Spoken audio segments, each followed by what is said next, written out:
Amigos, tudo bem com vocês? Espero que sim. Voltamos hoje com a nossa playlist, né? Entendendo Direito. Pequenas pílulas de direito processual civil para tentar ajudar vocês, colegas, que vão prestar o exame da ordem, tá? Que está se avizinhando por aí. Hoje falaremos de partes e procuradores. Fizemos uma série de 9 slides, tá? E a gente vai descrever um pouquinho os artigos 70 e seguintes do Código de Processo Civil. Vamos lá? Slide número 1. Capacidade processual. Artigo 70, meus amigos. Toda pessoa que se encontra no exercício de seus direitos tem capacidade para estar em juízo. O incapaz é representado ou assistido por seus pais, tutor ou curador, tá ok? Então, qualquer pessoa maior de 18 anos pode assinar a procuração para advogado e ser representado em juízo. Das partes, artigo 72, slide número 2. O juiz deve nomear curador especial ou incapaz, se não tiver representante legal, ou se os interesses dele colidirem com os daquele enquanto durar a incapacidade.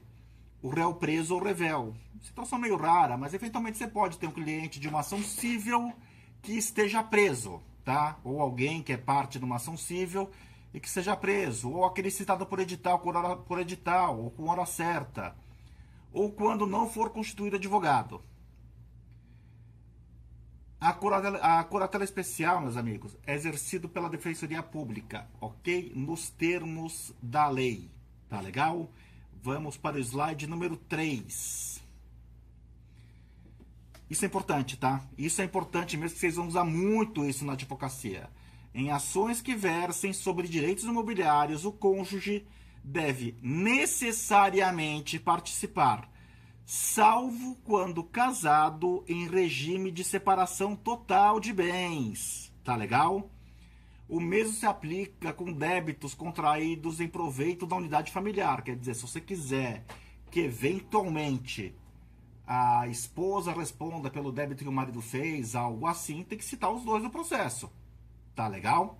Tem que colocar os dois no polo passivo da ação. Apesar que você vai ter uma ou outra jurisprudência que fale de forma diversa disso, mas o que está na lei é isso. Por exame da ordem, meus amigos, se preocupem com o que está na lei, tá bom? O que importa para o exame da ordem é o que está na lei. Não vai no que o STJ fala, no que o TJ fala. O que vale para o exame da ordem é aquilo que está na lei.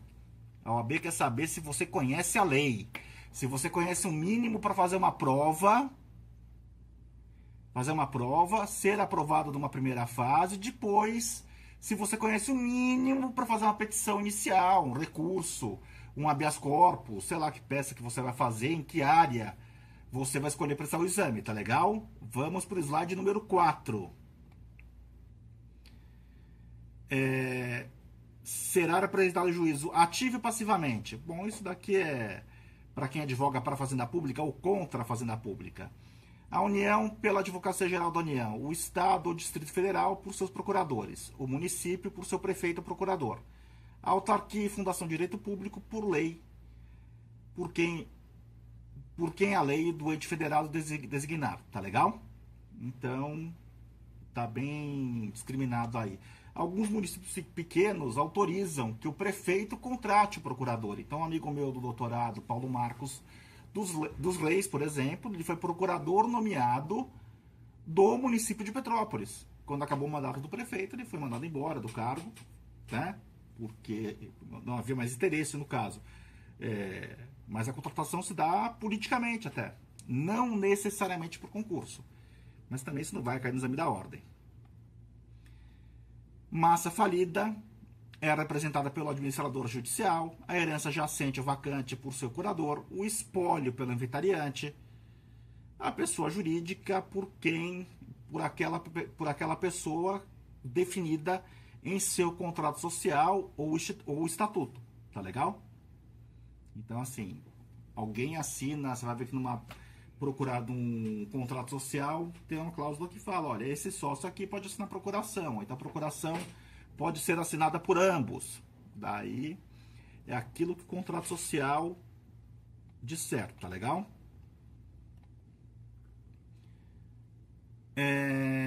Sociedade, associações irregulares, outros entes organizados sem personalidade jurídica, é muito comum isso, tá? Associação de moradores que se reúnem para fechar uma rua, por exemplo, aquilo não é um condomínio, é um ente personalizado, tá? Ele vai ser representado pela pessoa a quem couber a administração dos bens. Pessoa jurídica estrangeira pelo gerente, representante ou administrador de sua filial, agência ou sucursal aberta no Brasil. Condomínio pelo administrador ou síndico, tá legal? Deveres das partes, meus caros. Além dos previstos no código, tá? São deveres das partes e de seus procuradores e de todos aqueles que atuam no processo, expor os fatos conforme a verdade, não formular pretensão falsa ou destituída de fundamento e não produzir prova ou não praticar atos inúteis ou desnecessários à declaração ou à defesa de direito alheio, tá bom? Slide número 8. A parte deve ser representada em juízo por advogado regularmente inscrito na OAB, tá? Só advogado inscrito na OAB pode representar alguém em juízo, tá bom? Existe uma exceção legal, que é a do habeas corpus, mas não é o foco dessa aula, tá? O habeas corpus, qualquer pessoa, mesmo não inscrita na OAB, pode impetrar em favor de qualquer outra pessoa. Mas não é o caso dessa aula aqui, tá bom? Isso se é voltado ao processo penal, ao direito constitucional, não é matéria de direito processual civil para o exame da ordem, tá legal? E o advogado não pode postular em juízo sem procuração, salvo para evitar uma preclusão, a prescrição ou praticar algum ato urgente. Lembrando que depois, se aquele cliente que deveria otorgar a procuração ao advogado não o fizer, o advogado responde por eventuais perdas e danos, tá? Então, muito cuidado para você confiar no cliente cegamente, em qualquer cliente cegamente, e atuar para o sujeito sem procuração. Vocês vão passar no exame da ordem e daí vocês vão lidar com esse tipo de questão na prática, tá legal?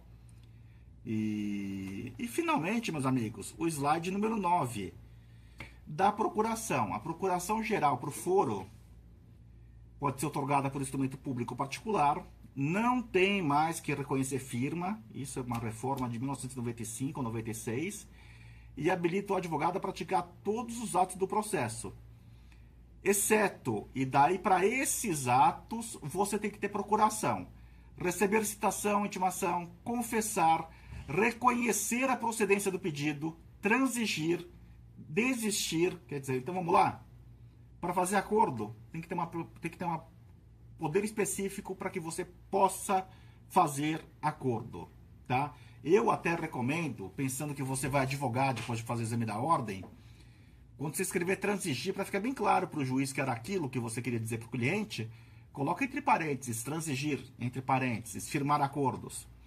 Receber e dar quitação basicamente é levantar guia de levantamento ou vara judicial de valores depositados nos autos.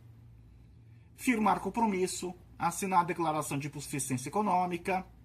Tudo isso, para praticar todos esses atos, tem que ter poderes específicos, tá legal? Meus amigos, por hora é isso. Grande abraço a todos e até o próximo vídeo. Valeu!